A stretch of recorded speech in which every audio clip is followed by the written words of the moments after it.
After my husband passed, I found myself sitting in a house that suddenly felt too big, too quiet, and too full of memories I was not ready to face. Everyone around me assumed they knew the whole story of my life, that I was just another grieving widow trying to find her footing again. But there was one truth I never shared. Not with my friends. Not with my family. And certainly not with my daughter. There was money. A large sum. Hidden away in a Swiss bank account that my husband and I had opened years ago. Nobody knew it existed. Not even our daughter, who believed she had seen every paper, every asset, every piece of our estate. But she had not. Because I never told her. And I never will. When I tell you this, you might think I am selfish, or secretive, or even cruel. But if you stay with me, if you listen to this story, you will understand why keeping this secret was not just about survival. It was about protecting myself from the very people who claimed to love me. The day my husband died, the house filled with relatives, neighbors, and people who barely knew us.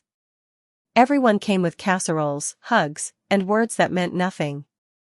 But even in those moments of grief, I noticed something. My daughter's eyes were not only wet with tears. They were sharp, searching, scanning the room like she was already making a list of what would be hers. That was the first moment I felt the truth sink in. Grief changes people, but money reveals them. I buried my husband, and with him, I buried the comfort of believing my daughter only wanted me, not what I owned. Within weeks, the conversation shifted. She began asking about the will, the accounts, the properties. Not in a cruel way, but in a persistent one.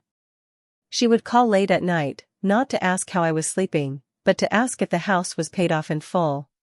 She would stop by with coffee, not to sit with me in silence, but to casually ask if I had thought about selling the land her father had once loved. At first, I tried to dismiss it. Grief makes people strange. Maybe she was just trying to make sense of things. But when she slipped one night and asked, "How much did Dad really leave you?" I felt a chill run down my spine. She was not asking as a daughter worried about her mother. She was asking as someone calculating her future. And that is when I made my decision.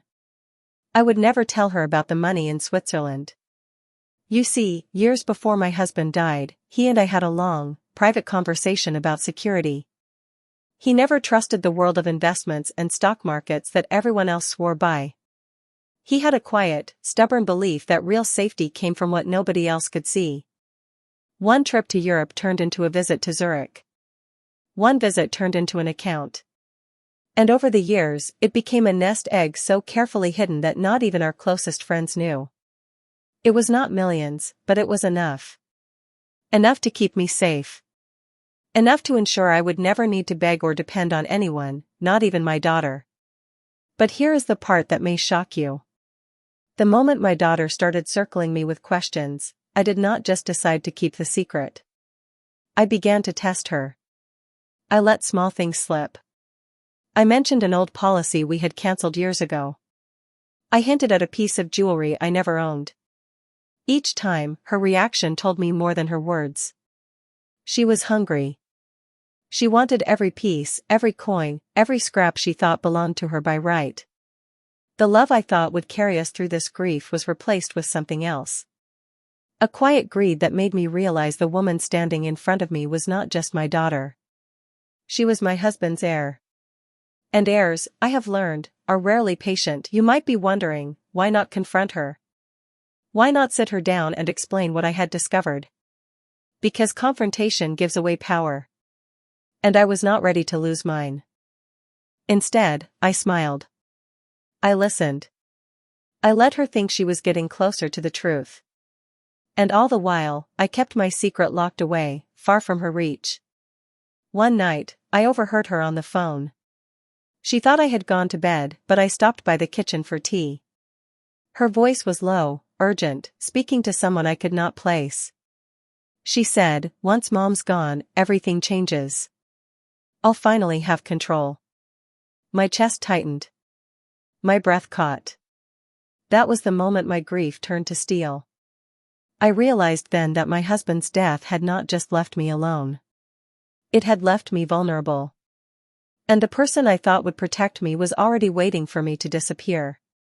Do you see now why I never told her? Why I never will?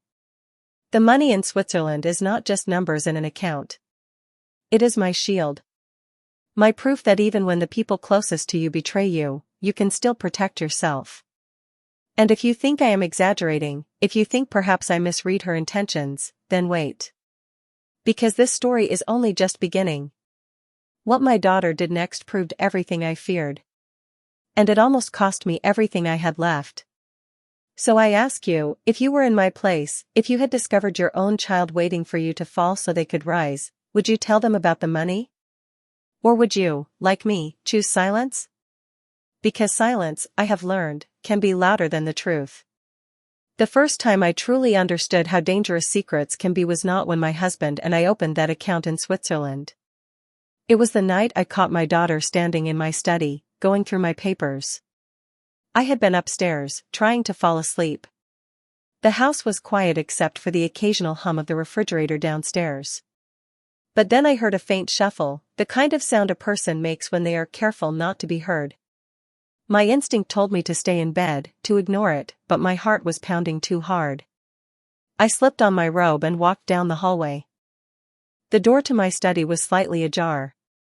I pushed it open quietly, and there she was, my own daughter, standing at my desk, rifling through folders, opening drawers. The lamp on the desk cast a shadow across her face, and for a moment I did not recognize her. She looked less like my child and more like a stranger caught in the act. "What are you doing?" I asked, my voice sharper than I intended. She froze, then turned with a practiced smile.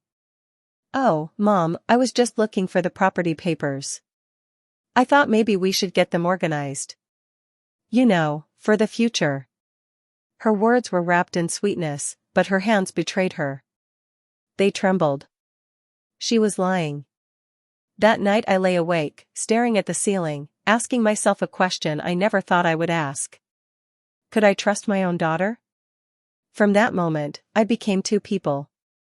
The grieving widow the world saw, and the watchful guardian of a secret I would never share. But here is the shocking part. The more I kept my silence, the bolder she became. She started showing up unannounced. She began asking questions not just about the estate but about my daily routine. She wanted to know when I was out, when I was home, when I planned to travel. On the surface, it looked like care. Underneath, I felt it was surveillance. One Sunday afternoon, she brought me lunch and insisted we eat together. As we sat at the table, she leaned forward and asked, "Mom, don't you think it would be easier if you let me handle everything? The accounts, the bills, the property taxes. You've done enough. Let me take the burden." The way she said it almost convinced me. Almost. But then I remembered the night I caught her in my study, the words I overheard on the phone, and the hunger in her questions. "No," I said firmly. "I can manage my own affairs." Her smile faltered. For the first time, I saw frustration crack through her mask. It was gone in a second, replaced by a cheerful laugh, but I had seen it. And I knew. That was the moment I decided to test her again.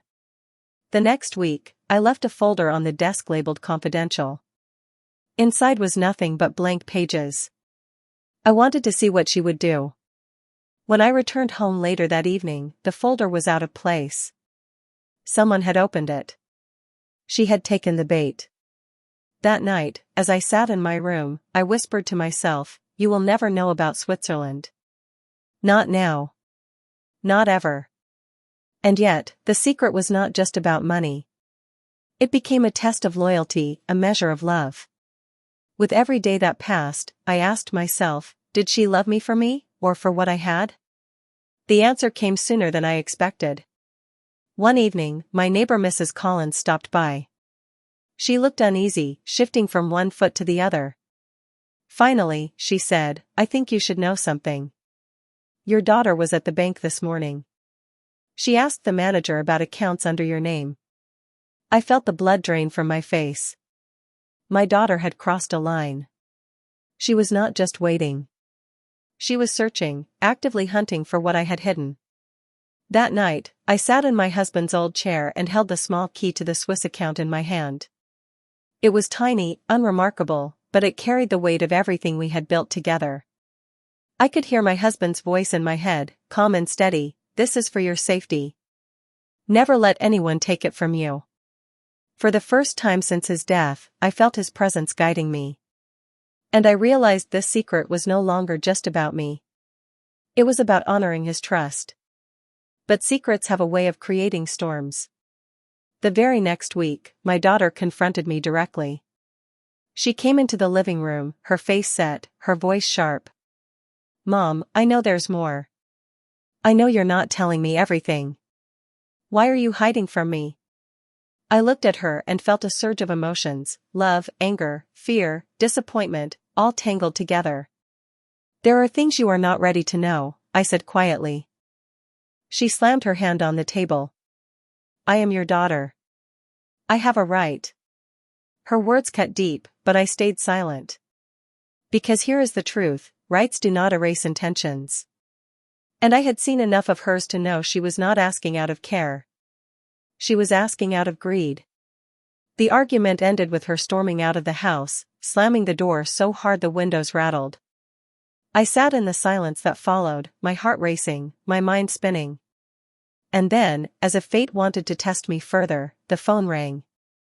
It was an unfamiliar voice, calm but firm. "Mrs. Turner? I think you should know that your daughter has been making inquiries overseas. About Zurich." My stomach dropped. Somehow, she was closer to the truth than I ever imagined.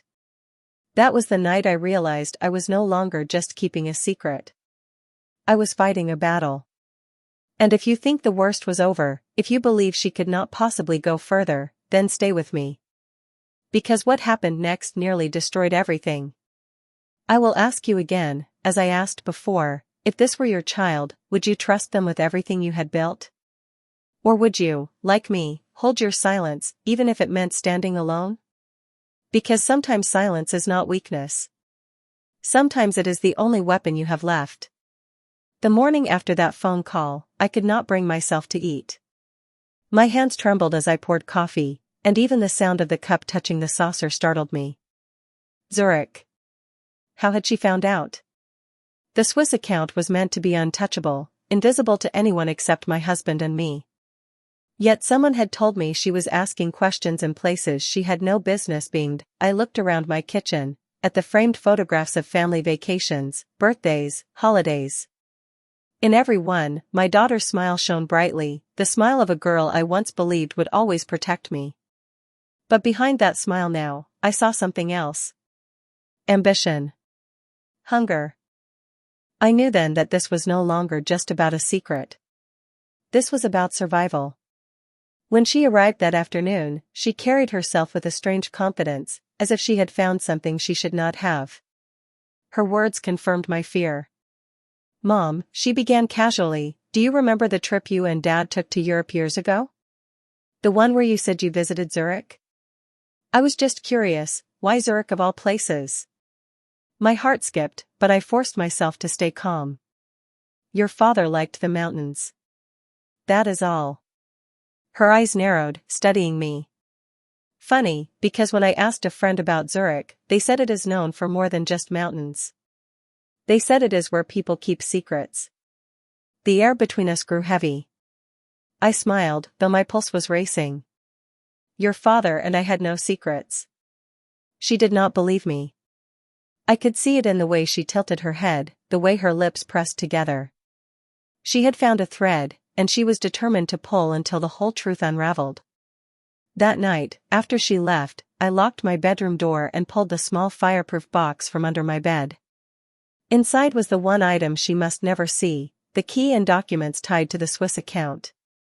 My husband's handwriting was still on the envelope, his neat, steady script, for emergencies only. I sat there on the floor, clutching it, whispering to him even though he was gone. She is too close. What do I do?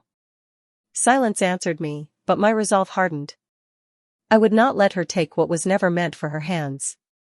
The next week, I noticed more unsettling signs. She started dropping by uninvited, sometimes late in the evening, Once, I caught her staring at the locked study door as if she was calculating how to open it. Another time, she offered to drive me to the bank just to help. Every gesture felt like a trap wrapped in kindness. I knew I needed to ACT.SO. I created another test. I called her one evening and said, I have been thinking of writing a new will. Maybe it is time we make everything official. Her silence on the line lasted too long before she answered, that is a good idea, Mom. It will give me peace of mind. Peace of mind. Not comfort for me. Not closure for her. Peace for herself. The very next morning, she arrived with pamphlets from law firms, brochures about estate planning, even business cards she had collected. She spread them across my dining table like a dealer laying down cards. I smiled politely, but inside, my chest burned. She was ready. Too ready. But here is where the story turns darker. 2 nights later, I woke to the faint sound of movement downstairs. At first, I thought it was just the wind rattling the shutters. But then I heard the creak of the floorboards, slow, deliberate, like footsteps. I grabbed the flashlight by my bed and crept to the staircase. The beam of light cut through the darkness, landing on a figure near the study door. It was her. My daughter. She was holding a hairpin, bent slightly, pressed against the lock. Stop! I shouted, my voice echoing through the house.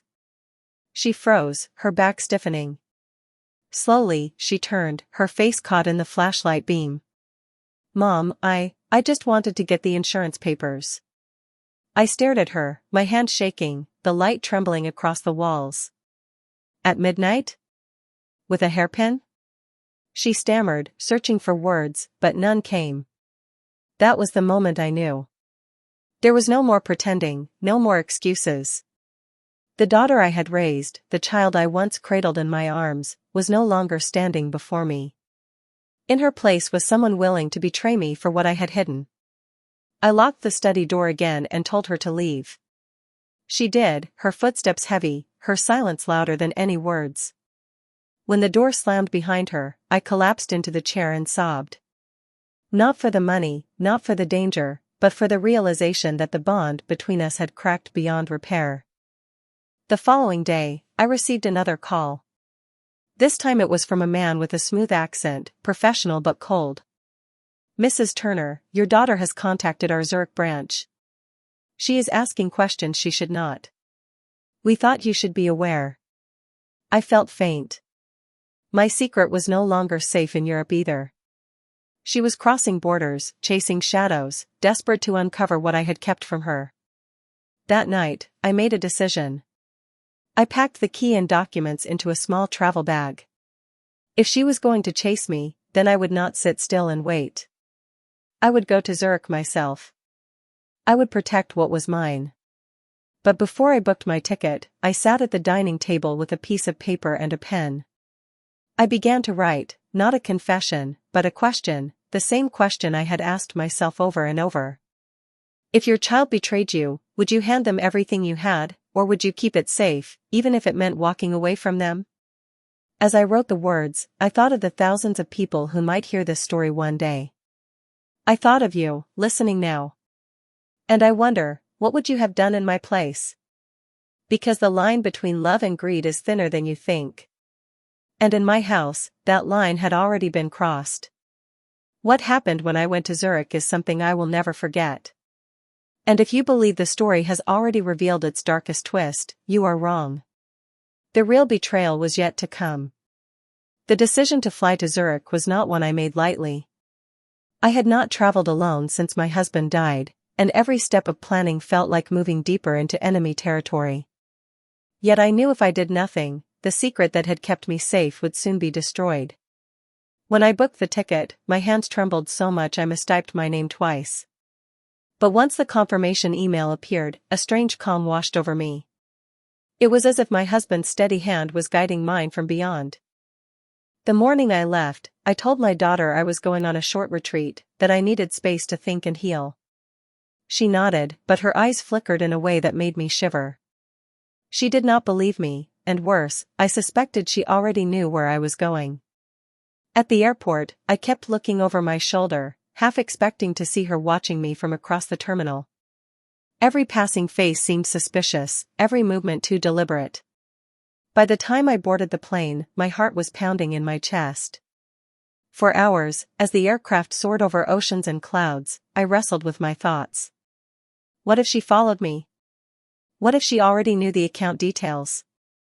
What if Zurich was no longer safe? When the wheels touched the runway and the announcement came that we had landed in Switzerland, my pulse quickened. This was no longer a distant fear. This was real. At the bank, the marble floors gleamed under the golden lights, and the quiet hum of whispers filled the air. I approached the counter, handed over my documents, and waited as the clerk disappeared into the back. Minutes later, I was escorted into a private room. The air was cool, the silence heavy. A man in a dark suit placed the familiar small box in front of me. My hand shook as I turned the key and lifted the lid. Inside were the papers, the bonds, the certificates. Everything my husband had worked for. Proof that his years of discipline, sacrifice, and foresight had not been in vain. For a moment, I felt relief. The secret was still mine. But then, the door opened. And there she was. My daughter. She stood in the doorway, her expression unreadable, her presence impossible. My breath caught in my throat. How did you get here? I whispered, my voice breaking. She stepped inside, closing the door behind her. You think I would not find out? You think you could hide this from me forever? The clerk glanced at me nervously, then excused himself, leaving us alone. I clutched the box tighter. This was never meant for you. Your father left this for emergencies, for survival, not for greed. Her eyes blazed with anger. I am your daughter. That makes it mine too. The silence between us felt like thunder. I could hear the blood rushing in my ears. She lunged forward, trying to grab the box from my hands. I held it close to my chest, our fingers brushing, the struggle raw and desperate. In that moment, I realized this was no longer a battle of inheritance. It was a battle of love twisted into possession. Stop. I cried. If you take this from me, you lose me forever. Her grip loosened, her chest heaving. For a second, I saw the little girl I had once rocked to sleep, her innocent face buried in my shoulder. But then it was gone, replaced by a woman hardened by greed and entitlement. She stepped back, her eyes cold. One day, Mom, this will all be mine. Whether you like it or not.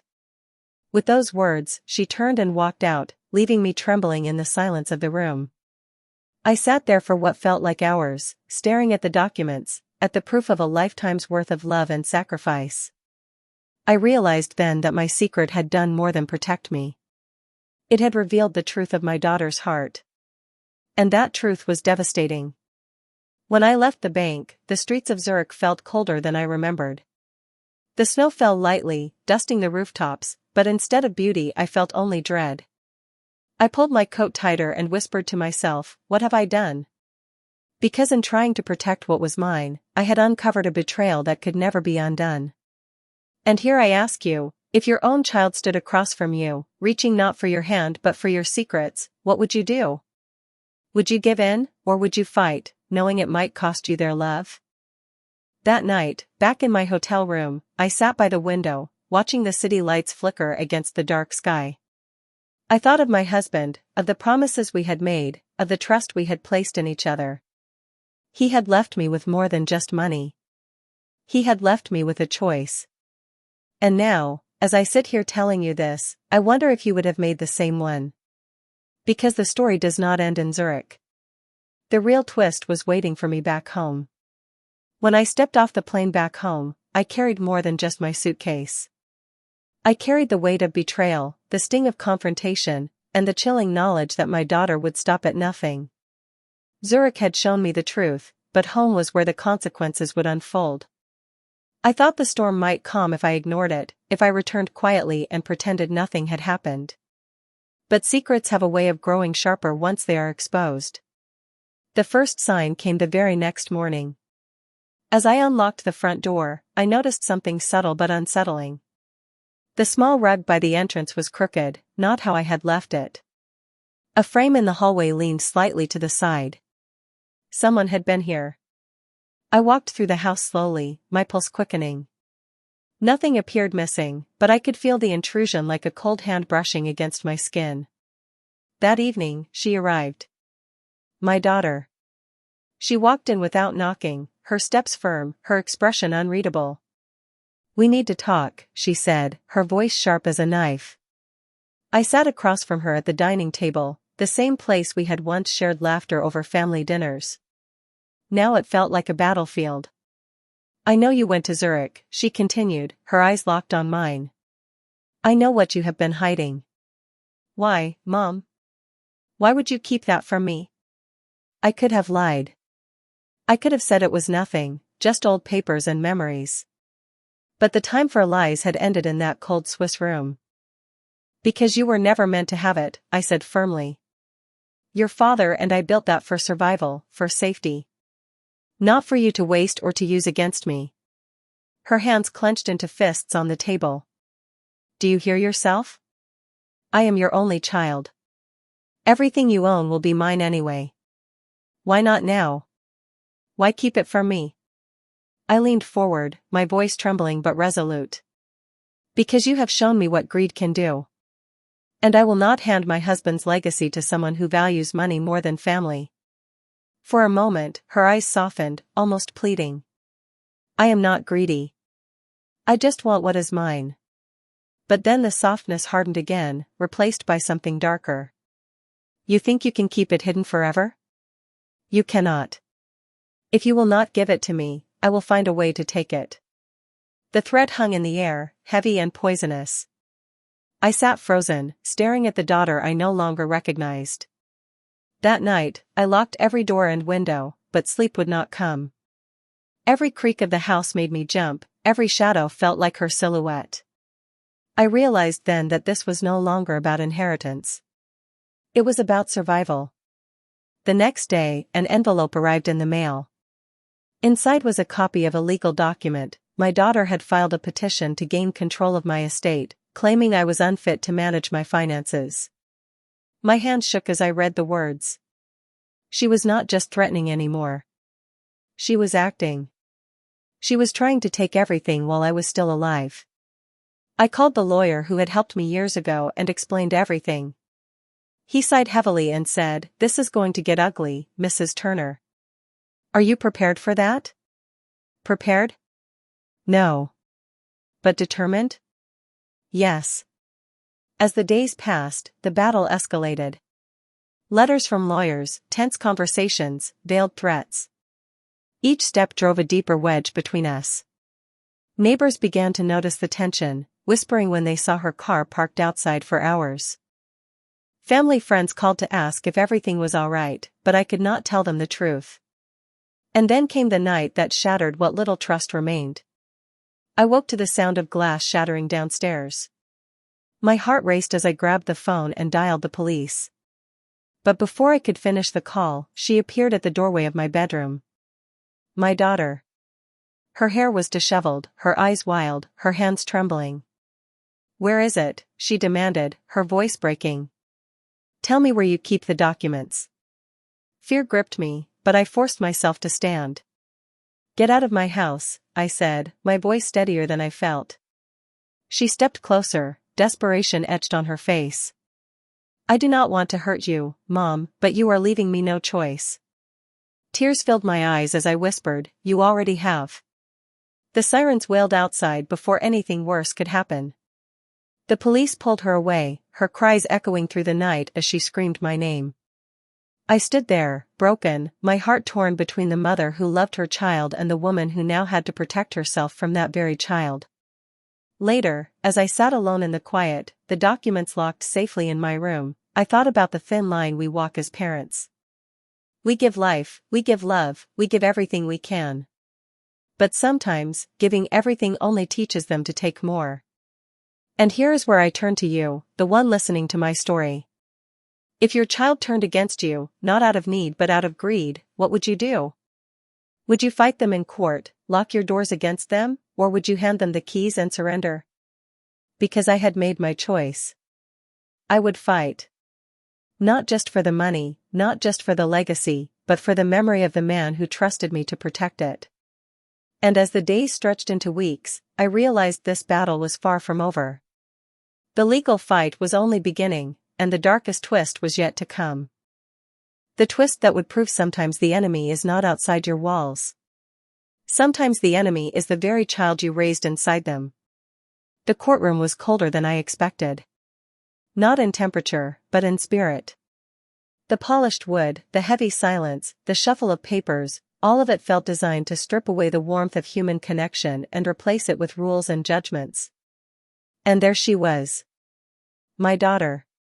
Sitting on the opposite side, flanked by lawyers in sharp suits, her eyes avoiding mine. The same girl I had once braided hair for before school now stared at me as if I were an enemy. When the judge entered, I clasped my hands together tightly, whispering a prayer that my husband could not hear but I hoped he might still feel. Her lawyer spoke first. He painted me as fragile, incapable, and paranoid. He claimed I was hoarding money that rightfully belonged to family, that my grief had clouded my judgment, that I could no longer be trusted with my own affairs. I sat in silence, every word cutting deeper, every accusation twisting the knife. I wanted to scream, to tell them all the truth, but instead I waited. My lawyer rose, his voice calm but firm, reminding the court of my years as a teacher, my clear record, my independence since my husband's passing. He presented evidence that I was managing my finances responsibly, that I was anything but incompetent. But what hurt the most was not the arguments. It was the fact that my daughter sat there, allowing strangers to tear me down, nodding as if each insult was a truth she believed. At one point, she looked at me, and for a flicker of a second, I thought I saw hesitation in her eyes. But it vanished as quickly as it appeared, replaced by a cold determination that sent chills down my spine. The session ended without a decision. The judge announced a continuation, giving both sides more time to prepare. As people began to shuffle out, I remained seated, my body heavy, my heart heavier. When I finally stood, she was waiting near the door. "Why are you doing this?" I asked softly, my voice trembling. She tilted her head, her lips curling into a faint smile. "Because you left me no choice.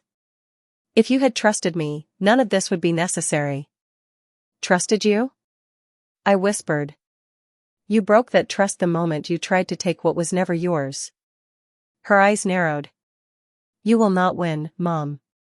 Even if the court sides with you, I will find another way. I always do." Her words followed me out of the building, echoing louder than the sound of my footsteps on the marble floor.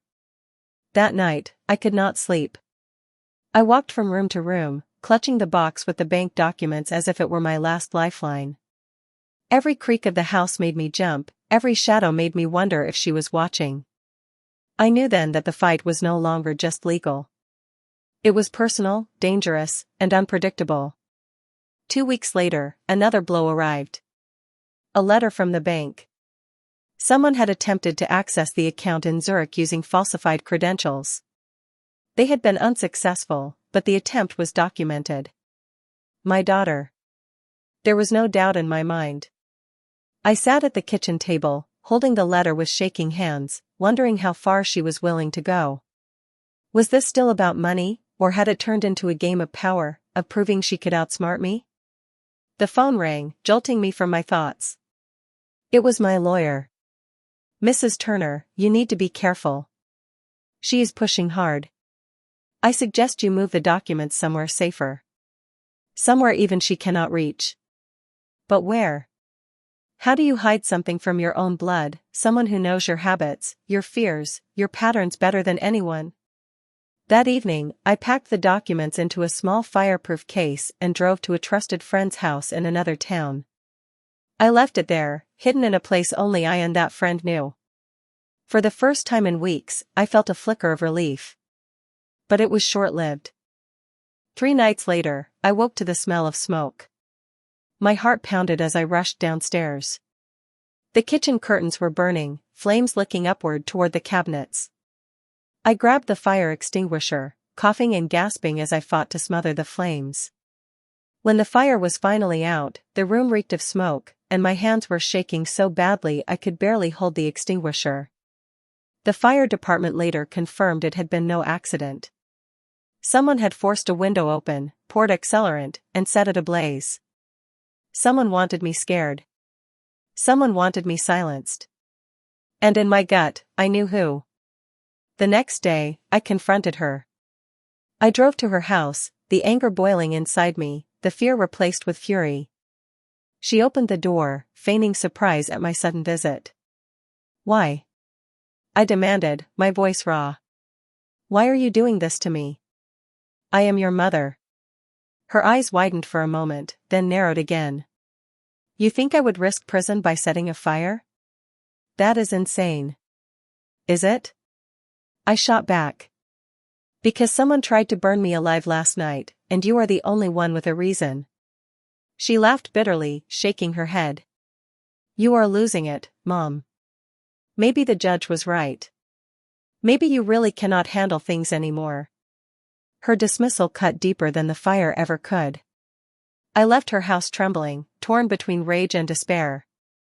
I drove aimlessly for hours, the road blurring before me, my thoughts a storm of fear, love, betrayal, and grief. That night, I made a choice. If she wanted a war, I would give her one.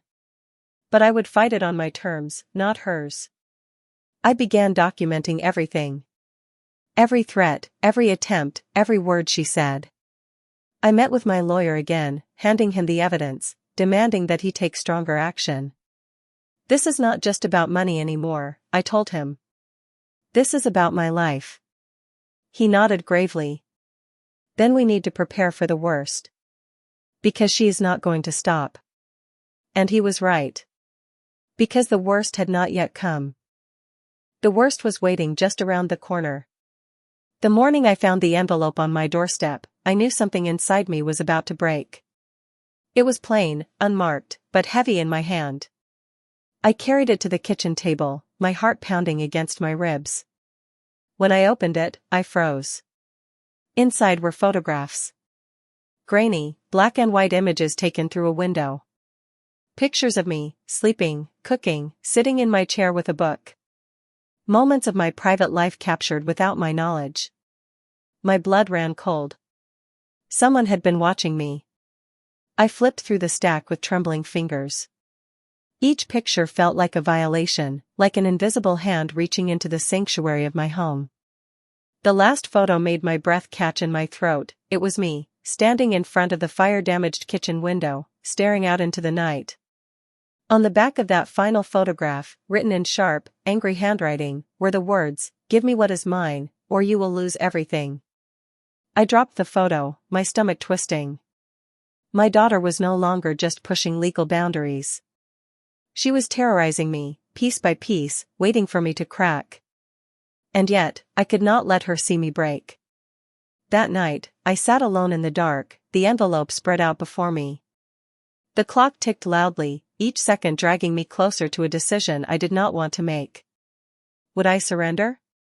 Would I give her the documents, the account, the inheritance, just to make this nightmare end? Or would I fight until the very end, even if it meant risking everything?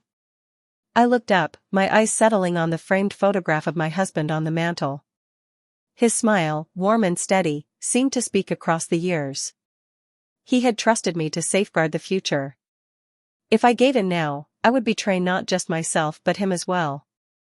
The decision was made. I would fight. The next day, I went back to the courthouse. This time, I was not afraid. I walked in with the envelope of photographs and handed them directly to my lawyer. His eyes widened as he flipped through them. "This changes everything," he whispered.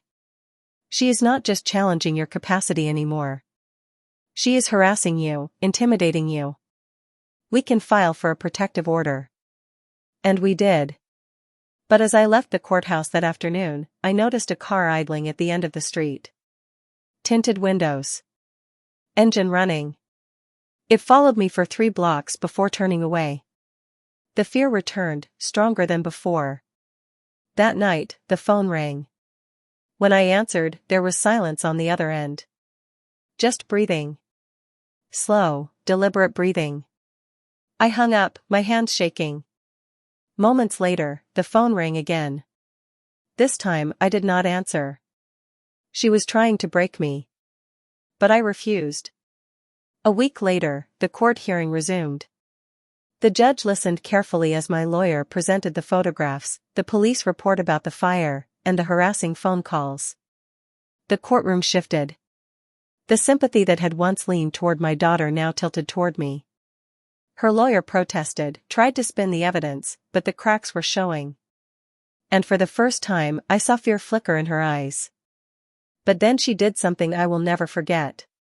She stood up, uninvited, and spoke directly to the judge. Her voice trembled, but not with fear, with anger. "My mother is lying," she said. "She has always lied. She is obsessed with controlling everything. She is fabricating all of this to make me look bad because she does not want me to have what is mine." The judge banged his gavel, demanding order. But the damage was done. Her mask had slipped. Everyone in that room could see it, the desperation, the rage, the obsession. I should have felt victorious. But instead, I felt hollow. Because in that moment, I realized I had truly lost her. The daughter I raised, the child I loved, was gone, replaced by someone I no longer recognized. When the hearing ended, I walked out into the sunlight, the world around me bustling as if nothing had changed. But everything had changed. That night, I received one final message. Slipped under my door, written in the same sharp handwriting, "You think you have won, but this is not over. It will never be over." I sat at the table, the paper crumpled in my hand, and asked myself the question I now ask you. What would you do if the very person you gave life to turned into your greatest enemy? Would you keep fighting, risking your peace, your safety, your sanity? Or would you surrender, handing over everything, just to sleep at night without fear? Because I have made my choice. I will fight until the last breath leaves my body. I will not let greed destroy the memory of the man who built our future with me. But the war is not finished. The darkest twist is still waiting. And when it comes, it will test not only my strength, but the very meaning of family itself. The letter under my door was not the end. It was the beginning of something darker. I woke the next morning to the sound of knocking. Not polite knocking, but heavy, forceful bangs that rattled the frame. I pulled on my robe, heart hammering, and opened the door to find two police officers standing on the porch. "Mrs. Turner?" one of them asked. "Yes," I whispered. "We have a warrant to search your home." My breath caught. "For what?" The officer's expression was flat. "Anonymous tip. Allegations of concealed funds and fraudulent activities. Please step aside." I stumbled back as they entered, their boots heavy on the wooden floor. They moved through the rooms with practiced efficiency, opening drawers, rifling through papers, even pulling up the loose floorboard in my study where I once kept small savings. When they left, they carried boxes filled with my personal documents, journals, and financial records. I stood frozen in the hallway, watching years of my life disappear into evidence bags. Anonymous tip. I did not need to guess who had made that call. By noon, rumors had already begun spreading through the neighborhood. Neighbors peeked through curtains, whispering about the widow under investigation. My phone buzzed with unanswered calls from acquaintances pretending to care but hungry for gossip. And through it all, I knew she was behind it. My daughter was dismantling my life piece by piece, turning my world into ashes while she stood on the sidelines and smiled. That night, I sat alone in the smoke-stained kitchen, staring at the charred window frame, and realized I could not keep waiting for the next blow. I had to act. I picked up the phone and dialed my lawyer. "This will not stop," I said. My voice was calm, steady, the voice of someone who had been broken enough to stop trembling. "She will not stop until she takes everything from me or destroys me trying. So I am going to tell you something I have not told anyone. Not even her father while he lived."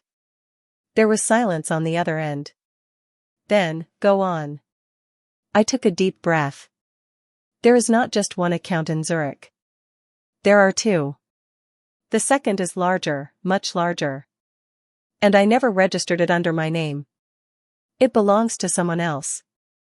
Someone she does not know exists. My lawyer was quiet for a long time. Finally, he said, if that comes to light, everything changes. It could protect you. But it could also escalate things. Are you sure? I am sure, I replied. If she finds out before I control the narrative, she will use it to bury me. But if I reveal it first, I hold the power. The next court hearing was scheduled 2 weeks later. I spent those 14 days in a blur of preparation, gathering records, securing statements, and reliving every decision that had led me here. At night, I lay awake, hearing the faint echo of my husband's voice reminding me of the promise we made, to protect the family's legacy, no matter the cost. The day of the hearing, I walked into the courtroom with my head held high. My daughter was already there, her expression sharp, her posture stiff with confidence. She believed she had already won. But she was wrong. When it was my turn to speak, I stood and looked directly at the judge. Your Honor, I began, my voice trembling only slightly, there is something I have not shared until today. Out of fear. Out of grief. But I can no longer stay silent. I handed the folder of documents to the clerk, who passed them to the bench. The judge's eyebrows rose as he skimmed the pages. Murmurs rippled through the room. There is another account, I said. One that my husband and I opened long before he passed. It is not in my name. It is not in my daughter's name. It is secured for someone else entirely. My granddaughter. Gasps filled the courtroom. My daughter's face went pale, her eyes wide with disbelief. That money, I continued, was never meant for me. It was never meant for my daughter. It was meant for the next generation. For the little girl who had no say in any of this. I have kept it secret because I feared greed would poison her future before she even had a chance to live it. The judge's gaze shifted to my daughter. Her lips moved soundlessly, searching for words that refused to come. My lawyer leaned close and whispered, brilliant. This changes the entire case. You have reframed everything. But my daughter did not crumble. She straightened in her chair, her shock hardening into fury. When the hearing adjourned, she stormed toward me in the hallway, her face twisted with rage. You think this will stop me? She hissed. You think hiding behind that child will save you? You are wrong. If I cannot have it, no one will. Her words echoed in my ears long after she disappeared down the corridor. That night, I received another message. Slid under my door, scrawled in the same sharp handwriting. This time, it read, if you do not destroy the account, I will destroy her. I sat frozen, the paper trembling in my hand. She was no longer threatening me. She was threatening her own daughter. And in that moment, I understood. This was no longer a battle about money. This was war, and the price of losing was not my life or my savings. The price was the innocence of a child who had done nothing to deserve this. I looked at the letter one last time before burning it in the fireplace. The flames consumed the paper, but the message remained seared in my mind. I turned to the darkness outside my window and whispered the vow I had no choice but to make. You will not touch her. Over my dead body. And to all of you listening, I ask this, what would you do if the person you loved most became the greatest threat to the one you love even more? Would you protect your child at all costs, even if it meant standing against your own blood? Or would you step aside, convincing yourself it was no longer your fight? I have chosen. And the choice has set me on a path I can never turn back from. Because the real battle has only just begun. The night after I burned her threat, I did not sleep. I sat by the window, staring out at the streetlights flickering in the distance, waiting for a shadow to move or a car to slow. Every sound of the night, the creak of the house, the wind against the shutters, felt like a warning. By dawn, I made my decision. I could no longer fight her battle on her terms. If she was going to strike at the one innocent person in this mess, her daughter, my granddaughter, then I had to take control. So I called my lawyer. "We need to move everything," I said. "The account, the records, all of it. She cannot know where it is anymore." He hesitated. "That is drastic." "It is necessary," I told him. "If she believes she can get to it, she will keep pushing. If she knows it is gone, she will have nothing to destroy." For the next week, we worked tirelessly. Funds were transferred, assets were shielded, guardianship documents were drawn. Every step pulled me deeper into a war I had never wanted, but one I could no longer run from. But she was watching me. On the 8th day, I returned home to find my front door ajar. My heart stilled. I pushed it open, every instinct telling me to turn back, but I went inside. The living room was ransacked. Drawers pulled open, cushions torn, photo albums scattered across the floor. And there, in the center of the chaos, stood my daughter. She was holding a photograph of her father, the glass cracked, her knuckles white as she clutched the frame. "This was mine," she said, her voice low, almost unrecognizable. "All of it. You were supposed to give it to me. Not her. Not that child." I swallowed hard. "She is your daughter. How can you even think of hurting her?" Her eyes met mine, burning with a mixture of rage and despair. "Because she already took everything. The moment you chose her, you killed me." I stepped forward, careful, my hands raised. "It is not too late. We can fix this. But not like this. Not with threats, not with violence." She laughed, a bitter, broken sound. "You think I am bluffing? You think I will not do it?" And then she dropped the frame, the glass shattering at her feet, and stormed past me, slamming the door so hard the walls shook. I sank to my knees, shaking, tears burning my eyes. My daughter, my flesh and blood, had declared herself my enemy. That night, I sat at the kitchen table with a single candle burning and wrote a letter. Not to her, but to my granddaughter. I told her the truth, about her grandfather, about the accounts, about the love we carried across oceans for her future. I sealed it in an envelope and placed it in the safe at my lawyer's office. If anything happened to me, she would know the truth. But even as I tried to protect her, the storm only grew darker. 2 days later, I received a call from the school. My granddaughter had not been picked up. Her mother was supposed to be there. She never arrived. Panic shot through me like fire. I grabbed my coat and rushed out the door, my legs barely carrying me fast enough. By the time I reached the school, the police were already there, speaking with teachers, scanning the parking lot. My chest tightened until I could hardly breathe. "Where is she?" I cried. "Where is my granddaughter?" One of the officers turned to me. "We believe her mother took her. We are issuing an alert." The ground beneath me tilted. My greatest fear had come true. She had taken her own daughter, using her as a pawn in this war. The following 48 hours were the longest of my life. Every hour, every minute stretched into eternity as I waited by the phone, desperate for news. And then it came. A call. Her voice on the other end. "You think you can outsmart me?" she hissed. "You think you can take everything from me and hand it to her? If you want to see her again, you will shut it down. Every account.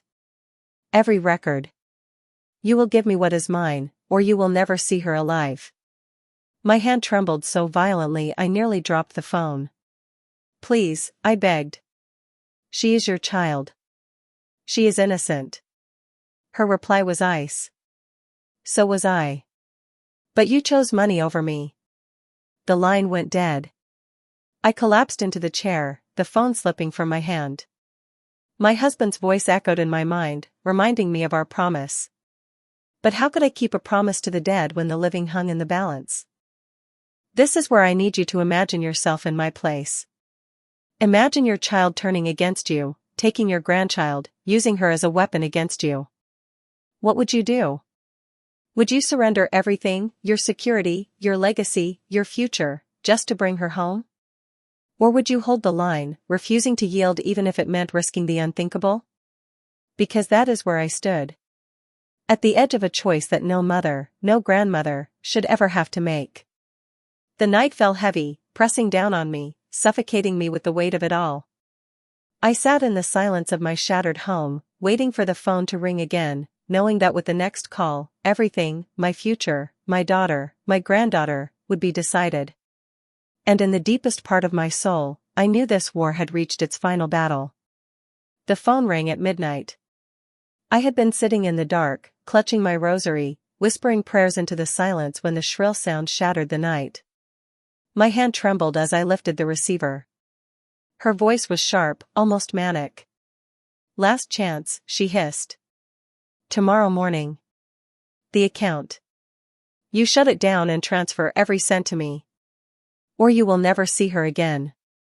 Before I could respond, the line went dead. I sat frozen, the silence of the room pressing against me, the words echoing in my head. Tomorrow morning. My granddaughter's life hanging by a thread, balanced against the legacy her grandfather and I had built. I realized then that this was no longer about money. This was about who I was willing to become to protect the child who carried the future in her small hands. So I made my decision. At dawn, I walked into the courthouse with my lawyer at my side. Reporters crowded the steps, shouting questions, cameras flashing like lightning. I ignored them, my eyes fixed on the doors ahead. Inside, I signed the emergency motion. I authorized the trust. Every cent from the Swiss account was transferred into a locked fund under the guardianship of the state until my granddaughter came of age. Not a penny could be touched. Not by me. Not by my daughter. Not by anyone. It was irreversible. When I walked out of the courthouse, the reporters swarmed me again. I said only one sentence before stepping into the waiting car. It belongs to her, and no one else. By the afternoon, the news had spread across every outlet. The hidden fortune revealed, the dramatic transfer secured. My daughter could not stop it now. That evening, the phone rang again. "You think this is over?" her voice spat. "You think you won?" "You will not hurt her," I said, my voice steady, stronger than I had ever felt. "Because the world is watching now. If anything happens to her, everyone will know who is responsible." There was a long silence. Then the line went dead once more. Hours passed. I sat in the dark house, listening to the tick of the clock, waiting for a sound, a knock, anything. And then, just before dawn, there was a soft rap at the door. I rushed to open it. On the porch stood my granddaughter. Her hair was tangled, her eyes red from crying, but she was safe. Behind her, an officer placed a gentle hand on her shoulder. "We found her wandering near the station," he said. "She said her mother left her there." My knees buckled as I pulled the little girl into my arms, holding her as if I would never let go. Tears poured down my face, soaking her hair. She clung to me, her small arms wrapping tight around my neck. In that moment, I knew I had chosen correctly. But the victory was not sweet. Because even as I held her, I knew I had lost my daughter forever. She had crossed a line she could never return from. Weeks later, the courts granted me temporary custody. My daughter vanished, her whereabouts unknown, whispers following her like shadows. Some said she fled the country. Others claimed she was hiding nearby, waiting for her chance to strike again. I did not care. All that mattered was the child now asleep in the room down the hall, safe for the first time in months. Every night, I sit by her bed and whisper stories about her grandfather. I tell her about his strength, his laughter, his dreams for her. And I tell her about the promise I made him, that I would protect her no matter the cost. That cost has been everything. My daughter's love. My peace. My reputation. But when I see my granddaughter smile in her sleep, I know it was worth it. And now I turn to you, listening to my story. What would you have done? If your own blood threatened the life of the innocent, would you stand firm, risking everything to protect them? Or would you give in, sacrificing tomorrow for the illusion of peace today? I made my choice. I will live with the consequences. And I will never regret it. Because she is safe. And as long as I draw breath, she always will be. But remember this, sometimes the greatest danger does not come from strangers or enemies. Sometimes it comes from within your own family, from the ones you raised, the ones you trusted, the ones you believed could never betray you. That is the truth I carry. That is the secret I kept.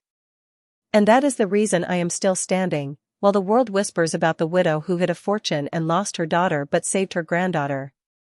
And if you have been listening this far, I want you to carry one message with you: protect the innocent at all costs, because money can be rebuilt, reputations can be restored, but once a child is broken, there is no going back. That is my story. That is my legacy. And now, it is yours to remember. I never imagined my life would come to this.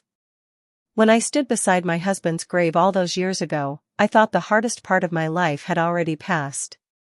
I believed that the greatest test was losing him. I never knew the real test was yet to come, surviving the choices I would have to make, choices that would tear apart the very family we had built together. People whisper about me now. Some call me selfish, some call me a liar, others call me a hero. But the truth? The truth is I am just a woman who made impossible decisions in the dark, hoping that one day the light would show me I had not failed. Do you know what it feels like to hold a secret so heavy it becomes a second heartbeat in your chest?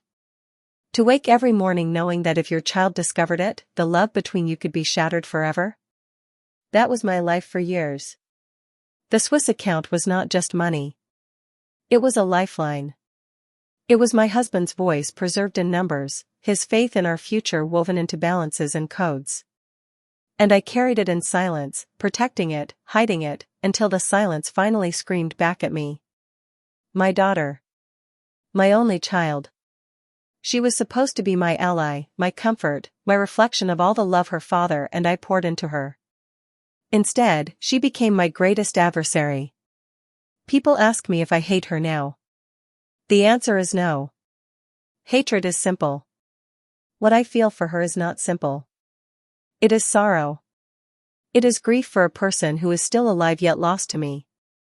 When she looked into my eyes and threatened her own child, I realized something broke inside her that I could never mend.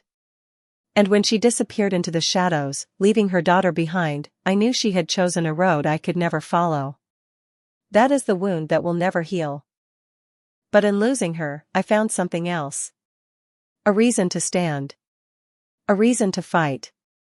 My granddaughter is my light now. When she laughs, I hear echoes of her grandfather's joy.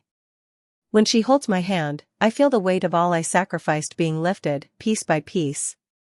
Every night, I sit by her bed and I wonder, what stories will she tell of me when she grows older? Will she say her grandmother was a liar who hid a fortune?